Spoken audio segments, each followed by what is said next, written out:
bred here. The only time I haven't lived in Newcastle was when I was with the Deamer family for 3 years at Rosehill.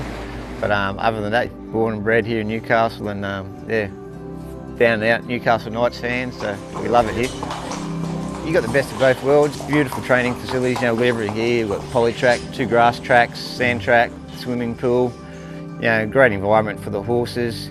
We're only 2 hours from a lot of tracks, whether the horses are good enough to go to Sydney or the country. A lot of options for them. And then as far as living, you probably can't get much better. We've got the beach, all the beaches here on one side, and then on the other side we've got the lakes. Yeah, it's a beautiful place to live, and sort of like a big country town. The name of the game is obviously to train winners, so we're just continuously trying to do that. I still enjoy riding, getting a good feel of the horse, getting to know the horse a bit better, and because sometimes you can tell one of the riders to go out and do a certain bit of work, but if you're out there on the horse and he doesn't feel right, or just not having an off day, well, I can just obviously do whatever I want and change the work to how I feel, and if it feels all right tomorrow, well, we can go again tomorrow. So yeah, I still love riding, love going fast, and still get that adrenaline from riding and work.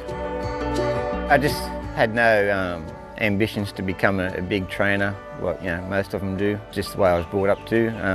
Dad never had a big team, he only had about 12 at the most. So I have 12, 13. In fairness, most of them are all pre-training before they come to me. They've all had 4 to 6 weeks work, especially the dynamic syndication horses. They all get pre-trained down at Bimberdine Park, where they do a great job. We get on very well. Majority of my horses now, I train for them. Obviously, it's a matter of placing the horses, which again, that comes back to especially the dynamic horses. Adam Watt, and Dean, they know the form and the breeding backwards. I train the horses.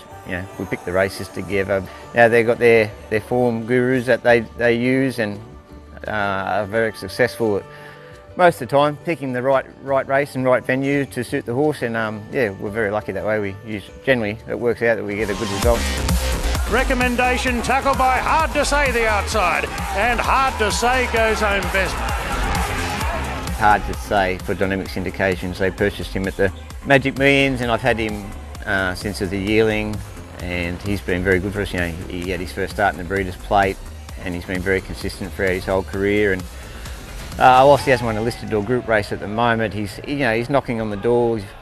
He's been very good for the stable, keeps your name up in lights, and said an all-female syndicate put together by dynamic syndications. And that group, it's only a small group, but that small group of ladies have been very supportive of me. They seem to like my training and the smaller stable. And back to Hard to Say, so he's been very consistent throughout his whole career, and our main goal at this stage he's a Magic Millions horse, so that's our main goal at this stage, to get him right for Magic Millions Day in early January.